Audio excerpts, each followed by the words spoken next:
आप सभी से बैठ जाने का आग्रह। नमस्कार। मंगलवार की इस मंगल बेला में मैं मिनती आप सभी गणमान्य अतिथियों का बिहार विधानसभा भवन शताब्दी वर्ष के समापन समारोह में हार्दिक अभिनंदन करती हूँ।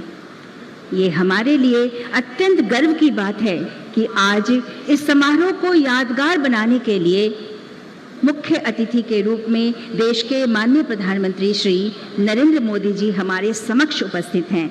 हम उनका हृदय से अभिनंदन करते हैं और साथ ही मंच पर आसीन सभी गणमान्य अतिथियों का स्वागत करते हैं। अब मैं माननीय बिहार विधानसभा अध्यक्ष श्री विजय कुमार सिन्हा जी से माननीय प्रधानमंत्री महोदय को अंग वस्त्रम और प्रतीक चिन्ह भेंट करने का विनम्र आग्रह करती हूँ।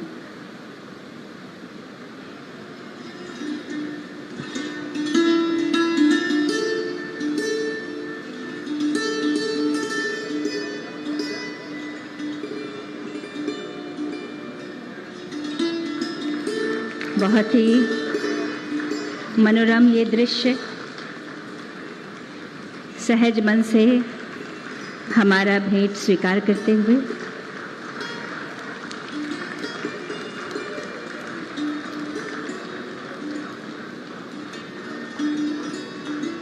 अब मैं माननीय अध्यक्ष महोदय से माननीय राज्यपाल श्री फागू चौहान जी को अंग वस्त्र और प्रतीक चिन्ह भेंट करने का विनम्र आग्रह करती हूँ।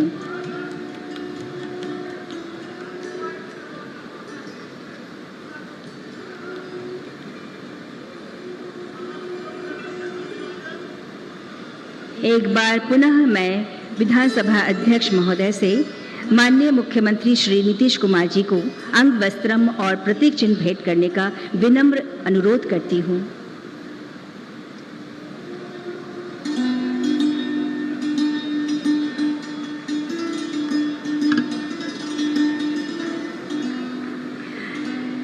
अब मैं माननीय बिहार विधानसभा अध्यक्ष महोदय से स्वागत भाषण के लिए अनुरोध करती हूँ। धन्यवाद सर।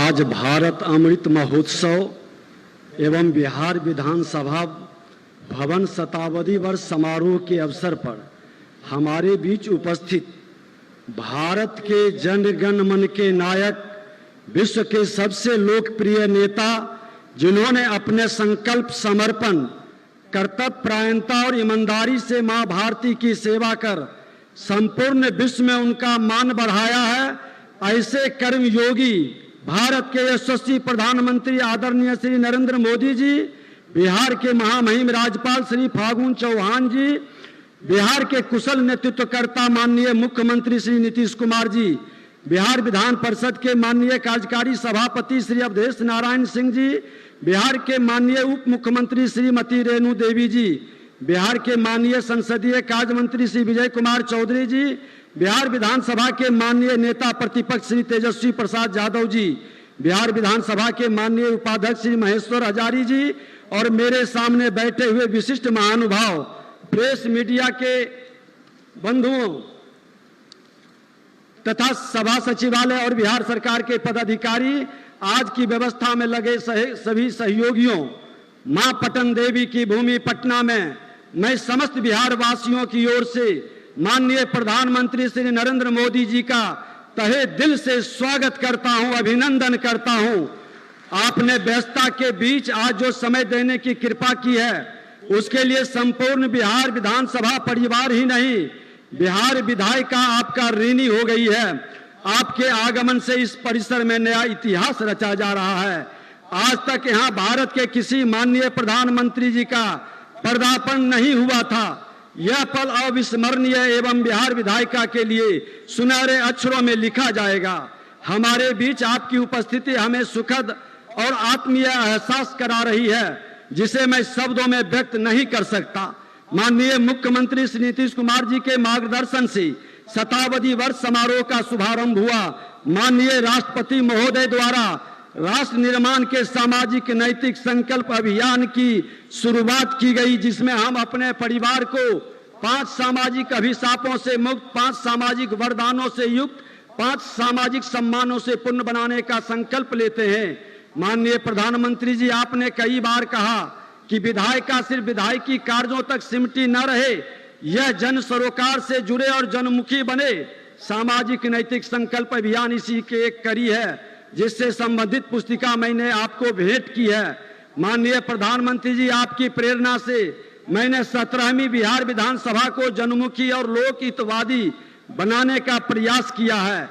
सरकार की सजगता, माननीय विधायकों की संवेदनशीलता के कारण लगभग 100% प्रश्नों के उत्तर प्राप्त हो रहे हैं और सदन भी लगभग 100% अवधि तक सकारात्मक कार्य कर रहा है। आपके कुशल मार्गदर्शन में हमने विधानसभा की कार्यवाही को जन जन तक पहुंचाने के लिए डिजिटल चैनल बिहार विधानसभा टीवी का शुरुआत कराई।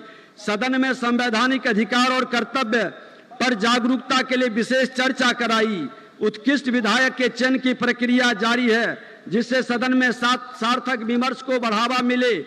आपकी प्रेरणा से सामाजिक नैतिक संकल्प अभियान और बाल युवा सांसद का आयोजन जिले में किया जा रहा है। इसमें जिले के सांसद, विधायक, पंचायती राज प्रतिनिधि भी भाग लेते हैं। आजादी के 75 वर्षों तक जिस अधिकार की लड़ाई में हमने अपना समय व्यतीत कर दिया, अब माननीय प्रधानमंत्री जी की प्रखर प्रेरणा और प्रबल संरक्षण में अब आजादी के शताब्दी वर्ष यानी अगले 25 वर्षों तक अपने कर्तव्य बोध से सभी नागरिकों, खासकर नौजवानों को ओतप्रोत करने की जिम्मेवारी हम जनप्रतिनिधियों पर है। जो परिवार, समाज, राष्ट्र के प्रति अपनी सकारात्मक जिम्मेवारी निभाएगा, वही सबका साथ, सबका विकास, सबका विश्वास और सबका प्रयास के महामंत्र के माध्यम से नेतृत्व हासिल कर पाएगा। माननीय प्रधानमंत्री जी, आज इस शताब्दी वर्ष समापन समारोह के माध्यम से पूरी दुनिया में एक अभिनव संदेश जाएगा तथा इससे लोकतंत्र की जड़ें और मजबूत होगी, ऐसा मुझे विश्वास है। आपके प्रेरणादायी संबोधन से हमें निश्चित रूप से सीखने का मौका मिलेगा। माननीय प्रधानमंत्री जी, आपने इस कार्यक्रम में आने की कृपापूर्ण सहमति प्रदान कर न केवल बिहार के प्रति अपने लगाव को दर्शाया है, बल्कि हम सबको गौरवान्वित भी किया है। एक बार फिर से इस कार्यक्रम में समय और मार्गदर्शन देने के लिए आपका तहे दिल से आभार प्रकट करते हुए हार्दिक अभिनंदन तथा स्वागत करता हूं। माननीय प्रधानमंत्री जी ने यहां आकर बिहार विधायिका को जो सम्मान और गौरव प्रदान किया है, उसके लिए आप सभी महानुभावों से आग्रह है कि जोरदार तालियों से हम सब इनका अभिनंदन करें। जय बिहार, जय भारत, वंदे मातरम।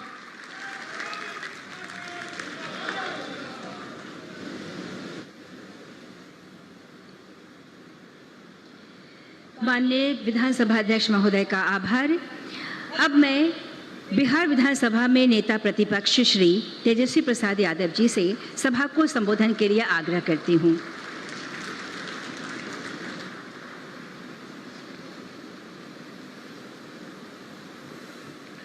बिहार विधानसभा भवन के शताब्दी वर्ष समापन समारोह में पधारे विश्व के सबसे बड़े लोकतांत्रिक देश के प्रधानमंत्री आदरणीय श्री नरेंद्र मोदी जी,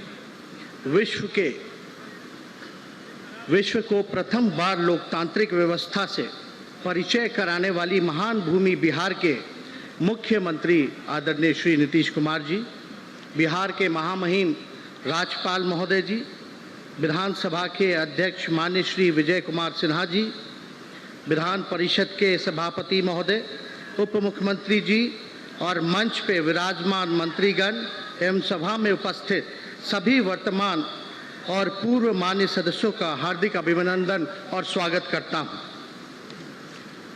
बिहार लोकतंत्र की जननी है, अतः यहां से एक संदेश पूरे देश में जाना चाहिए। हम अलग अलग दलों से इस विधानमंडल में हैं, लेकिन हमारी वैचारिक प्रतिस्पर्धा और राजनीतिक शत्रुता में नहीं बदलनी चाहिए। समाज के हर वर्ग की आबादी के अनुसार भागीदारी और हिस्सेदारी से ही लोकतंत्र समृद्ध और समावेशी होगा। माननीय प्रधानमंत्री जी, जैसा मैंने पहले कहा कि हमारे राज्य के वैशाली से ही लोकतंत्र बाकी जगहों पर प्रसारित हुआ।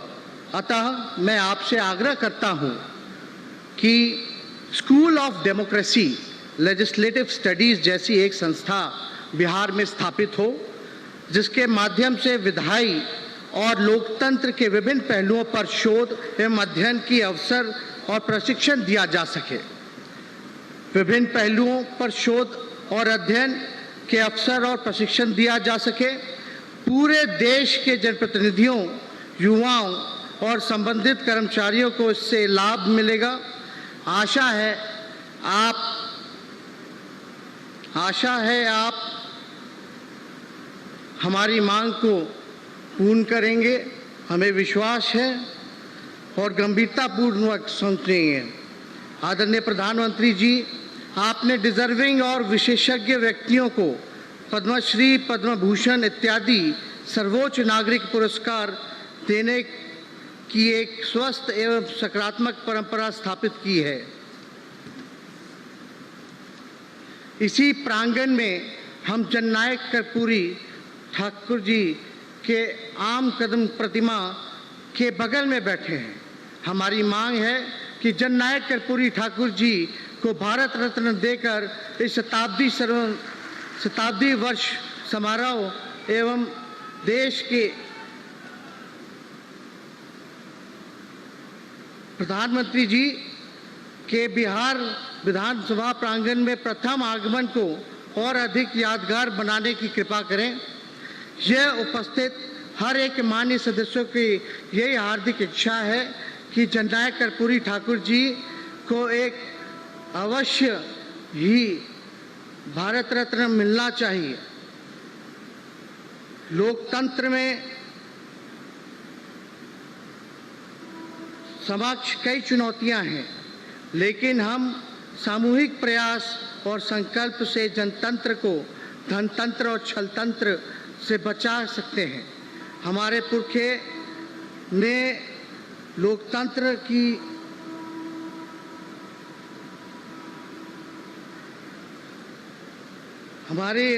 की समृद्ध विरासत सौंपी। आवश्यकता है कि हम इसे मिलकर विश्व के सबसे बड़े लोकतंत्र के जड़ों को और मजबूत बना।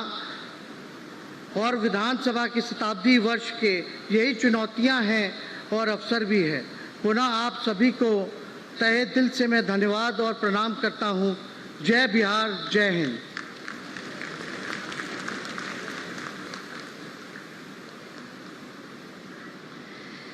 धन्यवाद महोदय।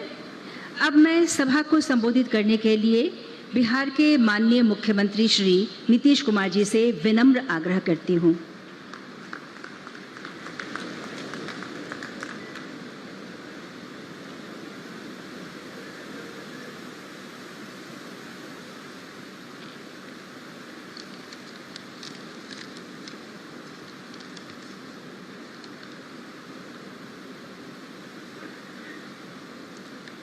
माननीय प्रधानमंत्री आदरणीय श्री नरेंद्र मोदी जी,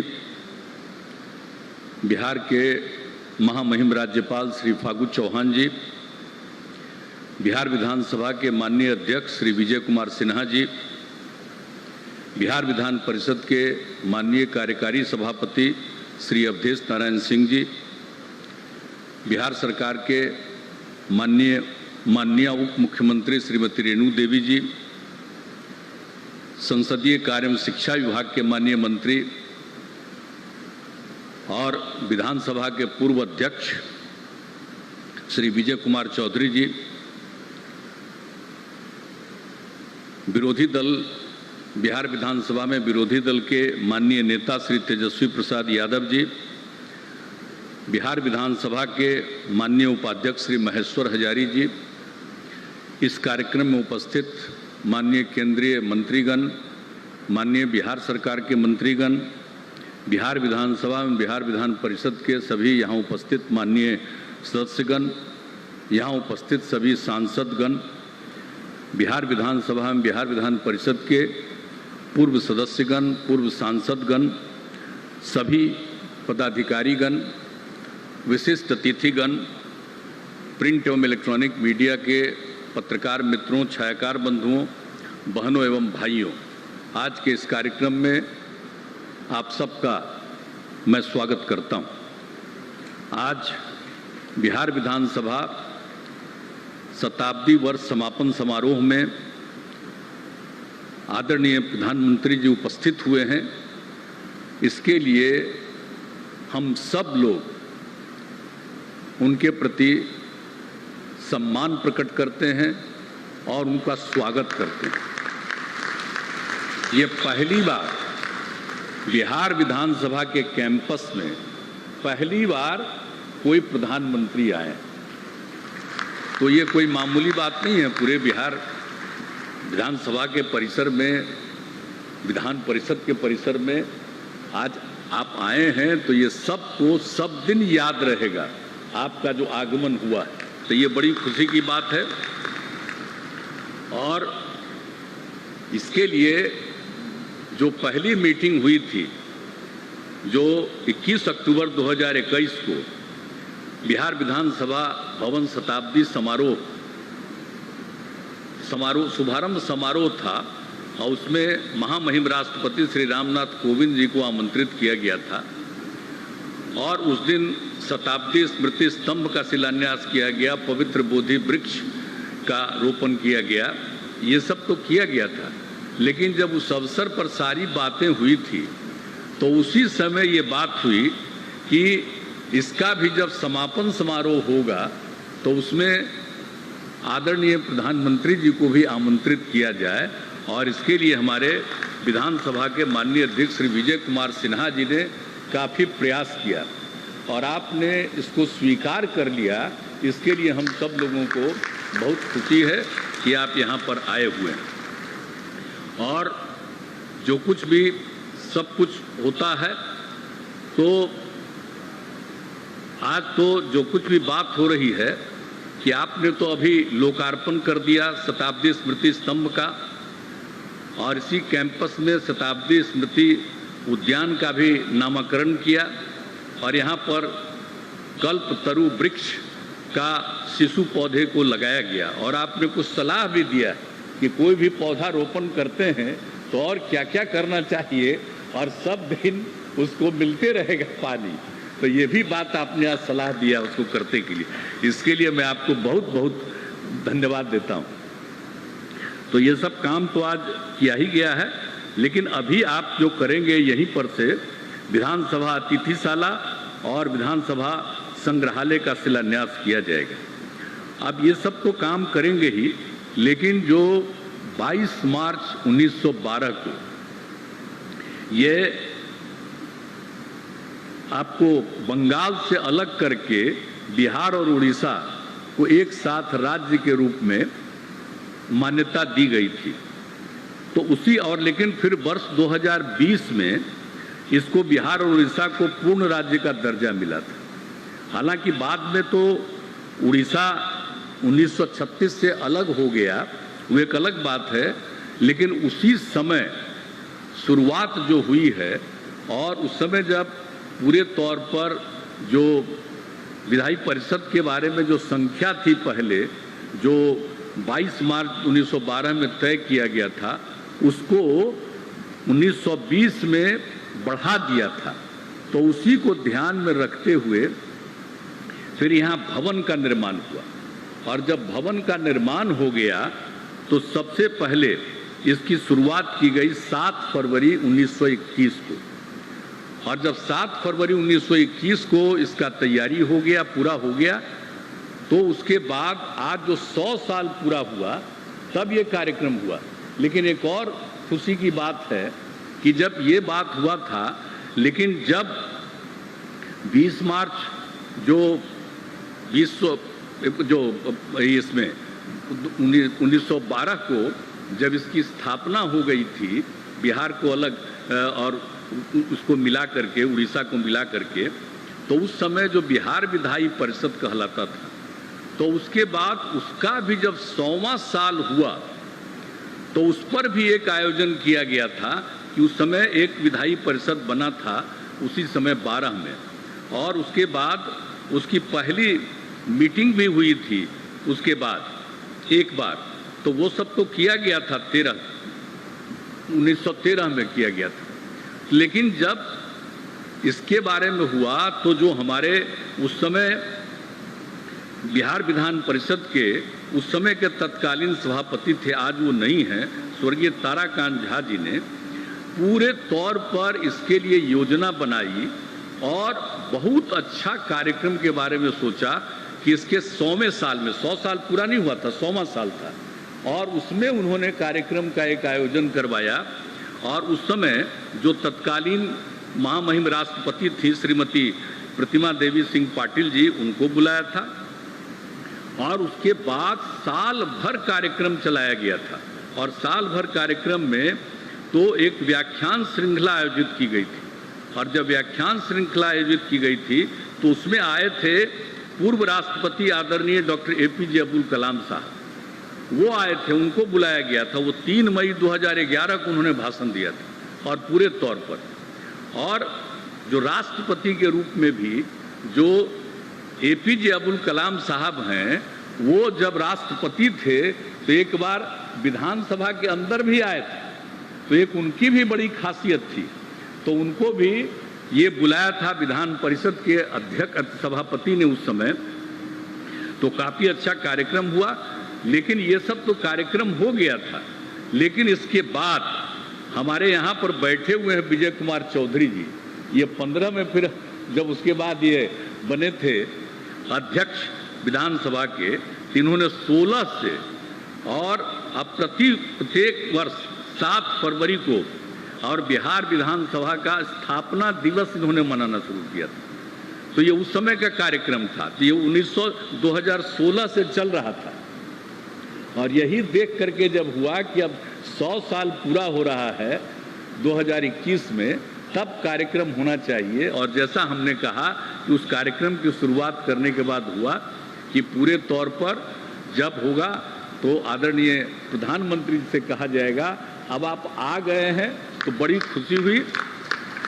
100 साल पूरा होने के उपलक्ष्य में जो इतना कार्यक्रम हो गया, और आज आप सब कुछ जो बताएंगे और सबको जो बताएंगे, सलाह देंगे, तो बहुत सारी खुशी की बात होगी। इसलिए आज के इस अवसर पर हम सब लोगों को बहुत प्रसन्नता है, आपका स्वागत करते हैं, आपका अभिनंदन करते हैं, और आप यहाँ पर आ गए, हम लोगों को बहुत खुशी है। तो इन्हीं शब्दों के साथ मैं आप अपनी बात समाप्त करता हूं, और सारे लोग जो इस कार्यक्रम में मौजूद हैं उनका भी मैं स्वागत करता हूं, उनका भी मैं अभिनंदन करता हूं, और इन्हीं शब्दों के साथ मैं अपनी बात को समाप्त करता हूं। बहुत बहुत धन्यवाद।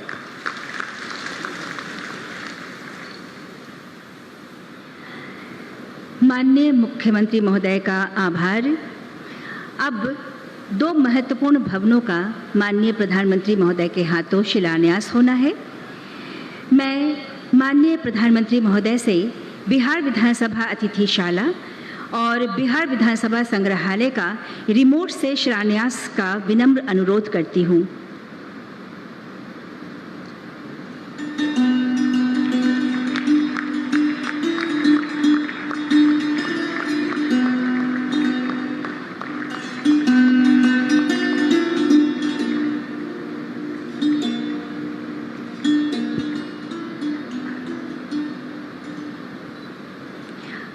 धन्यवाद। अब हम बिहार विधानसभा भवन शताब्दी वर्ष के उपलक्ष्य में विधानसभा संग्रहालय, विधानसभा अतिथिशाला और शताब्दी स्तंभ पर निर्मित लघु फिल्म देखेंगे।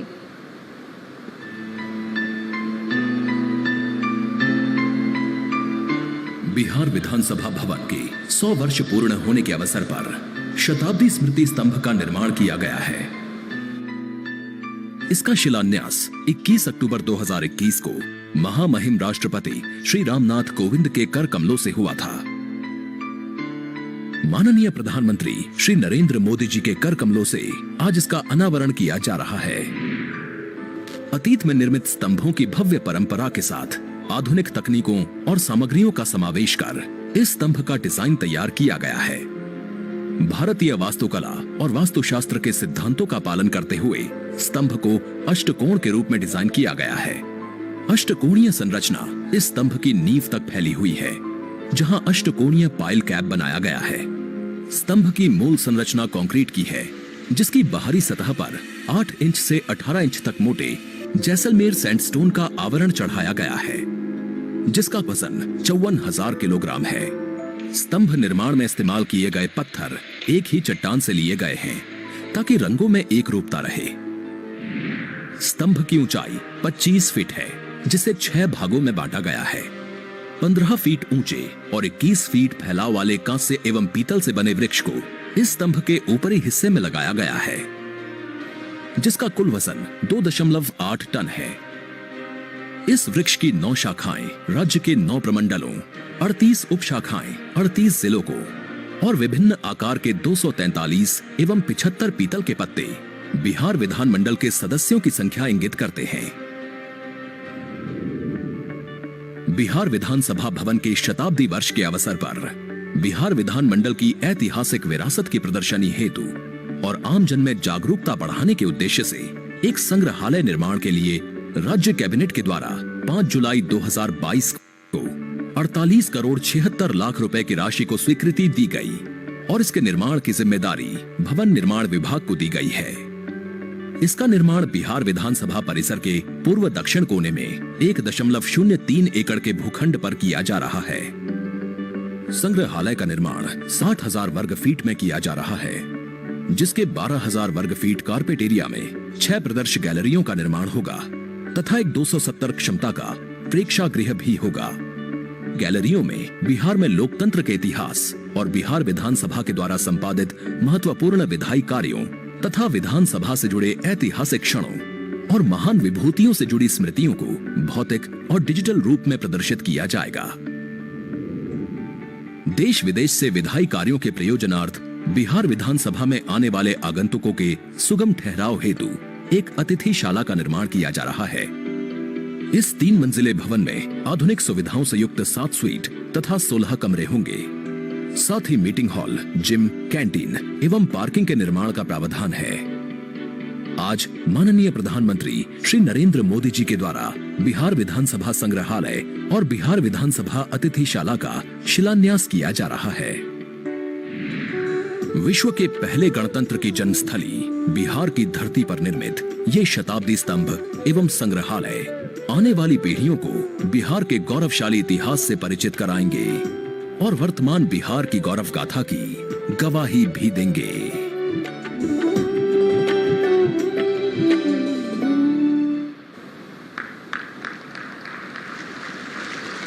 धन्यवाद। इसके साथ ही हमने विधानसभा भवन शताब्दी समारोह और आज़ादी के अमृत महोत्सव के अवसर पर एक पुस्तक का प्रकाशन किया है, जिसका शीर्षक है इतिहास के झरोखे से जानिए अपनी विरासत को। माननीय प्रधानमंत्री महोदय से इस पुस्तक के विमोचन के लिए विनम्र आग्रह।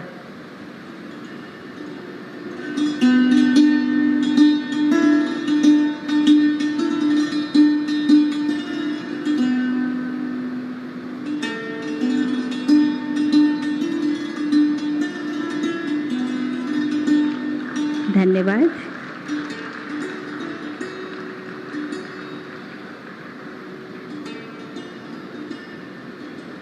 धन्यवाद। अब वो समय आ गया है जिसका हम सब बेसब्री से इंतजार कर रहे थे।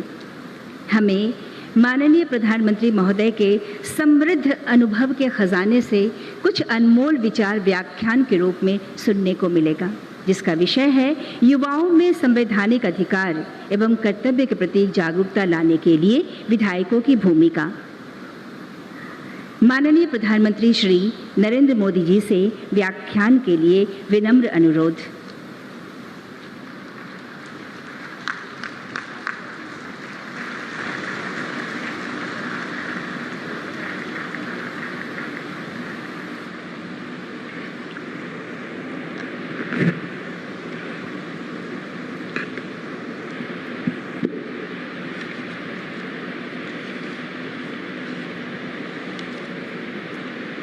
नमस्कार।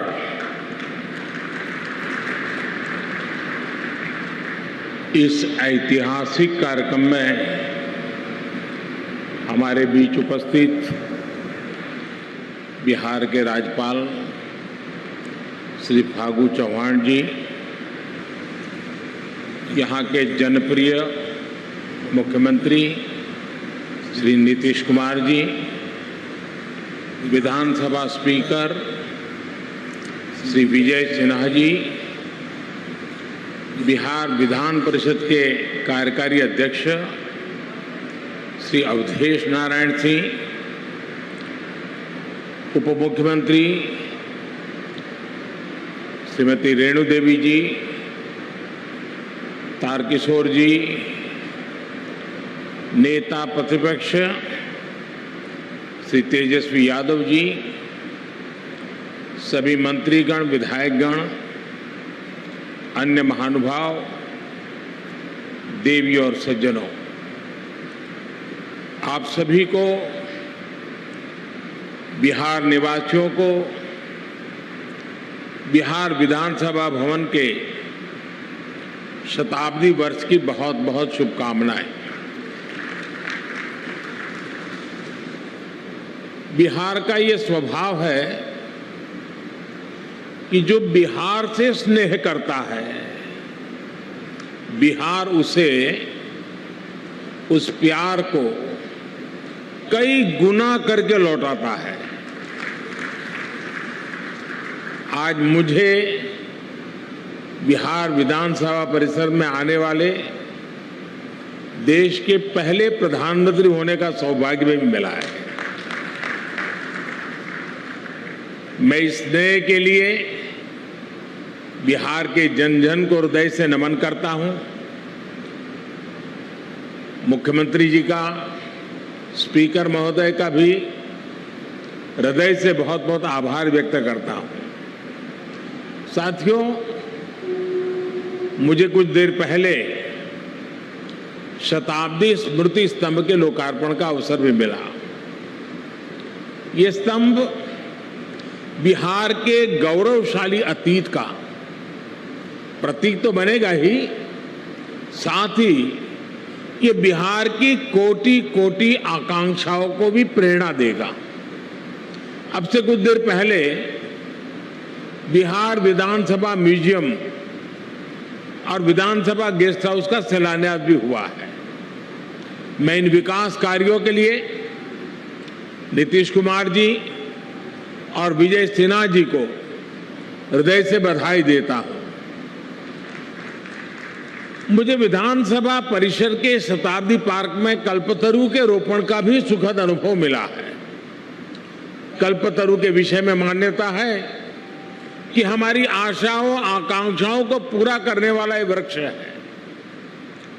लोकतंत्र में यही भूमिका संसदीय संस्थाओं की होती है।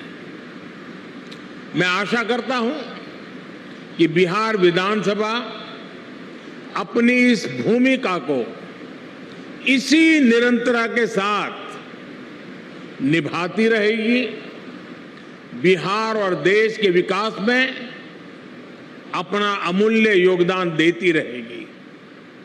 साथियों, बिहार विधानसभा का अपना एक इतिहास रहा है और यहां विधानसभा भवन में एक से एक बड़े और साहसिक निर्णय लिए गए हैं। आजादी के पहले इसी विधानसभा से गवर्नर सत्येंद्र प्रसन्न सिन्हा जी ने स्वदेशी उद्योगों को प्रोत्साहित करने, स्वदेशी चरखा को अपनाने की अपील की थी। आजादी के बाद इसी विधानसभा में जमींदारी उन्मूलन अधिनियम पास हुआ था। इसी परंपरा को आगे बढ़ाते हुए नीतीश जी की सरकार ने बिहार पंचायती राज जैसे अधिनियम को पास किया। इस अधिनियम के जरिए बिहार पहला ऐसा राज्य बना जिसने पंचायती राज में महिलाओं को 50% आरक्षण दिया। लोकतंत्र से लेकर समाज जीवन तक समान भागीदारी और समान अधिकार के लिए कैसे काम किया जा सकता है, ये विधानसभा इसका उदाहरण है। आज जब मैं आपसे इस परिसर में विधानसभा भवन के बारे में बात कर रहा हूं, तो ये भी सोच रहा हूं कि बीते 100 वर्ष में ये भवन, ये परिसर कितने ही महान व्यक्तित्वों की आवाज का साक्षी रहा है। मैं नाम अगर लेने जाऊंगा तो शायद समय कम पड़ जाएगा, लेकिन इस इमारत ने इतिहास के रचयिताओं को भी देखा है और खुद भी इतिहास का निर्माण किया है। कहते हैं वाणी की ऊर्जा कभी भी समाप्त नहीं होती। इस ऐतिहासिक भवन में कही गई बातें, बिहार के उत्थान से जुड़े संकल्प एक ऊर्जा बनकर आज भी उपस्थिति है। आज भी वो वाणी, वो शब्द गूंज रहे हैं। साथियों, बिहार विधानसभा भवन का ये शताब्दी उत्सव एक ऐसे समय में हो रहा है जब देश अपनी आजादी का अमृत महोत्सव मना रहा है।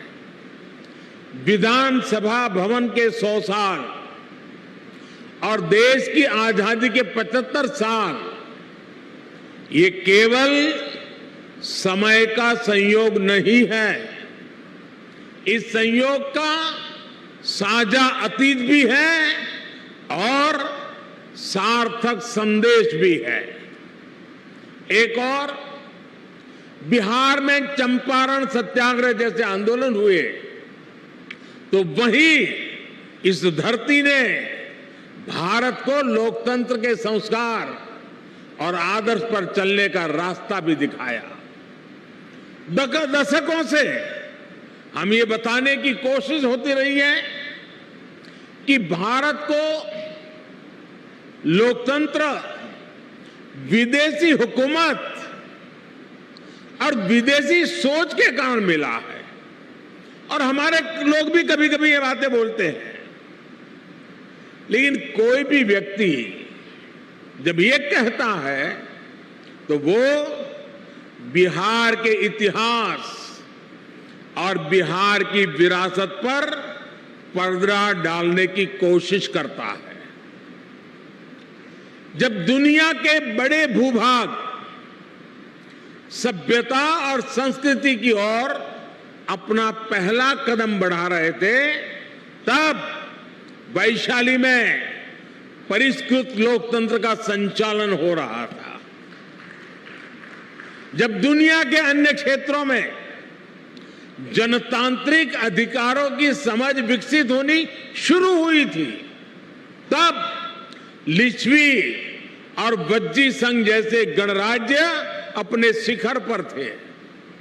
साथियों, भारत में लोकतंत्र की अवधारणा उतनी ही प्राचीन है जितना प्राचीन ये राष्ट्र है, जितनी प्राचीन हमारी संस्कृति है। हजारों वर्ष पूर्व हमारे वेदों में कहा गया है, त्वाम विशो वृणताम, त्वाम विशो वृणताम राज्याय त्वाम मिमाहा प्रदिशः पंचदेवी। अर्थात राजा को सभी प्रजा मिलकर स्वयं चुने और विद्वानों की समितियां उसका निर्वाचन करें। ये वेद में कहा गया है, हजारों साल पूरे ग्रंथ में कहा गया है। आज भी हमारे संविधान में सांसदों, विधायकों का चयन, मुख्यमंत्री, प्रधानमंत्री, राष्ट्रपति का चयन इसी लोकतांत्रिक मूल्य पर टिका हुआ है। एक विचार के रूप में हमारे यहां लोकतंत्र इसलिए हजारों वर्षों से जीवित है क्योंकि भारत लोकतंत्र को समता और समानता का माध्यम मानता है। भारत सह अस्तित्व और सौहार्द के विचार में भरोसा करता है। हम सत्य में भरोसा करते हैं, सहकार में भरोसा करते हैं, सामंजस्य में भरोसा करते हैं और समाज की संगठित शक्ति में भरोसा करते हैं।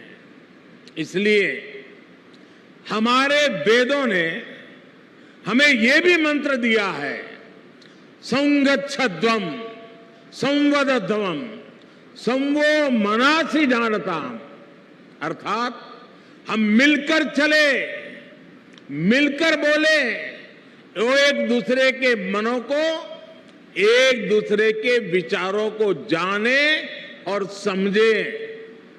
इसी वेद मंत्र में आगे कहा गया है, समानो मंत्रः समिति समानी समानम मनः सहचित्तमेशम, अर्थात हम मिलकर समान विचार करें, हमारी समितियां, हमारी सभाएं और सदन कल्याण भाव के लिए समान विचार वाले हो और हमारे हृदय भी समान हो। हृदय से लोकतंत्र को स्वीकार करने की ऐसी विराट भावना एक राष्ट्र के रूप में भारत ही प्रस्तुत कर रहा है। इसलिए मैं जब भी दुनिया में अलग अलग जब देशों में जाता हूं, बड़े वैश्विक मंचों पर मौजूद होता हूं, तो मैं बहुत गर्व से कहता हूं, क्योंकि हमारे कान में किसी न किसी कारण से एक शब्द भर दिया गया है।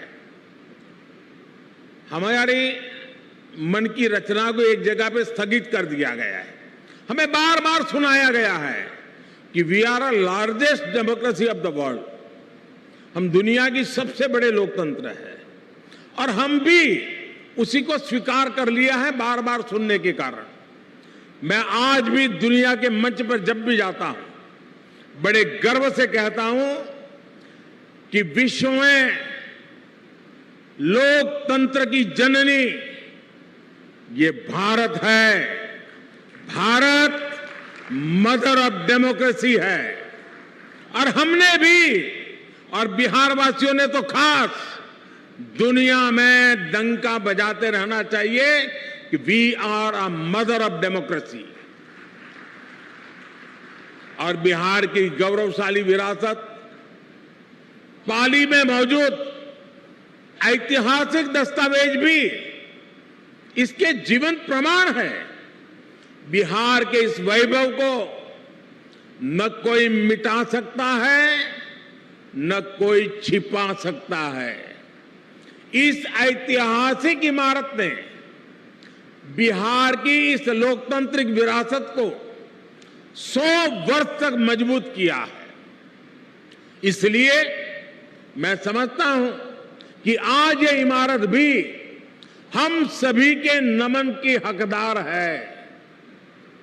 साथियों, इस भवन के इतिहास से बिहार की वो चेतना जुड़ी है जिसने गुलामी के कालखंड में भी अपने जनतांत्रिक मूल्यों को समाप्त नहीं होने दिया। इसके निर्माण के साथ और उसके बाद जो घटनाक्रम जुड़ा हुआ है, वो हमें बार बार याद करना चाहिए। किस तरह श्री कृष्ण सिंह जी ने, श्री बाबू ने अंग्रेजों के सामने शर्त रखी थी कि वो सरकार तभी बनाएंगे जब ब्रिटिश हुकूमत निर्वाचित सरकार के कामकाज में दखल नहीं देगा। कैसे द्वितीय विश्व युद्ध में भारत की सहमति के बिना देश को झोंकने के खिलाफ श्री बाबूजी ने, सरकार ने इस्तीफा दे दिया था, और बिहार का हर व्यक्ति इस बात के लिए गर्व कर सकता है। इस घटनाक्रम ने सदैव इस संदेश का संचार किया कि बिहार लोकतंत्र के खिलाफ कभी कुछ स्वीकार नहीं कर सकता। और भाई और बहनों, हम सभी ने देखा है कि कैसे आजादी के बाद भी बिहार अपनी लोकतांत्रिक निष्ठा को लेकर उतना ही अडिग, उतना ही प्रतिबद्ध रहा। बिहार ने आजाद भारत को डॉक्टर राजेंद्र प्रसाद के रूप में पहला राष्ट्रपति दिया। लोकनायक जयप्रकाश, कर्पूरी ठाकुर, बाबू जगजीवन राम, अनेक भी जैसे नेतृत्व इस धरती पर हुए। जब देश में संविधान को कुचलने का प्रयास हुआ तो भी उसके खिलाफ बिहार ने सबसे आगे आकर विरोध का बिगुल फूंका। आपातकाल के उस स्याही दौर में बिहार की धरती ने दिखा दिया कि भारत में लोकतंत्र को दबाने की कोशिशें कभी भी कामयाब नहीं हो सकती। और इसलिए मैं मानता हूं कि बिहार जितना समृद्ध होगा, भारत की लोकतांत्रिक शक्ति भी उतनी ही मजबूत होगी। बिहार जितना सशक्त होगा, भारत भी उतना ही सामर्थ्यवान होगा। साथियों, आजादी का अमृत महोत्सव और बिहार विधानसभा के 100 वर्ष का यह ऐतिहासिक अवसर हम सभी के लिए, प्रत्येक जनप्रतिनिधि के लिए आत्मविवेचना और आत्मनिरीक्षण का भी संदेश लेकर आया है। हम अपने लोकतंत्र को जितना मजबूत करेंगे, उतनी ही मजबूती हमारी आजादी को मिलेगी, हमारे अधिकारों को मिलेगी। आज 21वीं सदी में दुनिया तेजी से बदल रही है। नई जरूरतों के हिसाब से भारत के लोगों की, हमारे युवाओं की आशाएं, अपेक्षाएं भी बढ़ रही है। हमारी लोकतांत्रिक व्यवस्थाओं को इसके हिसाब से तेज गति से कार्य करना पड़ेगा। आज जब हम आजादी के 75वें साल में एक नए भारत के संकल्प के साथ आगे बढ़ रहे हैं, तो इन संकल्पों को आगे बढ़ाने की जिम्मेदारी हमारी संसद और विधानसभाओं पर भी है। इसके लिए हमें ईमानदारी और निष्ठा से दिन रात मेहनत करने की जरूरत है। देश के सांसद के रूप में, राज्य के विधायक के रूप में हमारी ये भी जिम्मेदारी है कि हम लोकतंत्र के सामने आ रही हर चुनौती को मिलकर हराएं। पक्ष विपक्ष के भेद से ऊपर उठकर देश के लिए, देश हित के लिए हमारी आवाज एकजुट होनी चाहिए। जनता से जुड़े विषयों पर सदन सकारात्मक संवाद का केंद्र बने। सकारात्मक कार्यों के लिए हमारी आवाज उतनी ही बुलंद दिखे, इस दिशा में भी हमें निरंतर आगे बढ़ना चाहिए। हमारे आचरण से ही हमारे देश की लोकतांत्रिक परिपक्वता प्रदर्शित होती है। और इसलिए दुनिया के सबसे बड़े लोकतंत्र के साथ साथ हमें दुनिया के सबसे परिपक्व लोकतंत्र के रूप में भी खुद को आगे बढ़ाना है। साथियों, मुझे खुशी है कि आज देश इस दिशा में सकारात्मक बदलाव देख रहा है। मैं अगर संसद की बात करूं तो पिछले कुछ वर्षों में संसद में सांसदों की उपस्थिति और संसद की प्रोडक्टिविटी में रिकॉर्ड वृद्धि हुई है। और अभी विजय जी ने भी विधानसभा का ब्यौरा दिया। सकारात्मकता, गतिशीलता, व्यापक रूप से विषयों की चर्चा, निर्णय, उसका पूरा ब्यौरा दिया। साथियों, वैसे संसद में भी पिछले बजट सत्र में भी लोकसभा की प्रोडक्टिविटी 129% थी। 129% थी। राज्यसभा में भी 99% प्रोडक्टिविटी दर्ज की गई। यानी देश लगातार नए संकल्पों पर काम कर रहा है, लोकतांत्रिक विमर्श को आगे बढ़ा रहा है। और हम सभी जानते हैं कि जब लोग ये देखते हैं कि उन्होंने जिन्हें चुनकर भेजा है वो मेहनत कर रहा है, सदन में उनकी बात गंभीरता से रख रहा है, तो उनका भी लोकतंत्र पर विश्वास और बढ़ता है। ये विश्वास बढ़ाना भी हम सबकी जिम्मेदारी है। साथियों, समय के साथ हमें नए विचारों की जरूरत होती है, नई सोच की जरूरत होती है। इसलिए जैसे जैसे लोक बदलता है, लोकतंत्र को भी नए आयाम जोड़ते रहना पड़ता है। इन बदलावों के लिए हमें केवल नई नीतियों की जरूरत नहीं पड़ती, बल्कि पुरानी नीतियां और पुराने कानूनों को भी समय के अनुसार बदलना पड़ता है। बीते वर्षों में संसद ने ऐसे करीब 1500 कानूनों को खत्म किया है। इन कानूनों से सामान्य मानवी को जो दिक्कतें होती थी, देश की प्रगति में जो रुकावटें होती थी, उनका समाधान हुआ और एक नया विश्वास भी पैदा हुआ। राज्य स्तर पर भी ऐसे कई पुराने कानून हैं जो वर्षों से चले आ रहे हैं।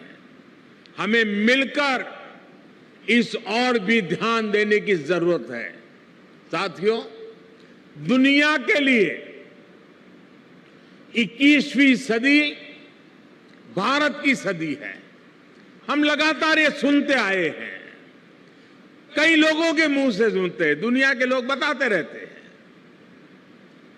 लेकिन अगर मैं भारत की बात करूं तो मैं कहूंगा कि भारत के लिए ये सदी कर्तव्यों की सदी है। हमें इसी सदी में अगले 25 सालों में नए भारत के स्वर्णिम लक्ष्य तक पहुंचना है। इन लक्ष्यों तक हमें हमारे कर्तव्य ही लेकर जाएंगे। इसलिए ये 25 साल देश के लिए कर्तव्य पथ पर चलने के साल है। ये 25 साल कर्तव्य भावना से स्वयं को समर्पित करने का कालखंड है। हमें स्वयं को अपने लिए, अपने समाज के लिए, अपने देश के लिए कर्तव्य की कसौटी पर कसना होगा। हमें कर्तव्य की पराकाष्ठा को पार करना होगा। आज भारत वैश्विक पटल पर जो कीर्तिमान स्थापित कर रहा है, आज भारत जिस तेजी से वैश्विक ताकत बनकर उभर रहा है, उसके पीछे कोटि कोटि भारतवासियों की कर्तव्य निष्ठा और कर्तव्य भावना है। लोकतंत्र में हमारे सदन जनता की भावनाओं का प्रतिनिधित्व करते हैं। इसलिए देशवासियों की कर्तव्य निष्ठा हमारे सदनों और जनप्रतिनिधियों के आचरण में भी झलकनी चाहिए। हम सदन में जैसा आचरण करेंगे, कर्तव्य भाव पर सदन के भीतर जितना बल दिया जाएगा, देशवासियों को भी उतनी ही ऊर्जा और प्रेरणा मिलेगी। एक और महत्वपूर्ण बात, हमें अपने कर्तव्यों को अपने अधिकारों से अलग नहीं मानना चाहिए। हम अपने कर्तव्यों के लिए जितना परिश्रम करेंगे, हमारे अधिकारों को भी उतना ही बल मिलेगा।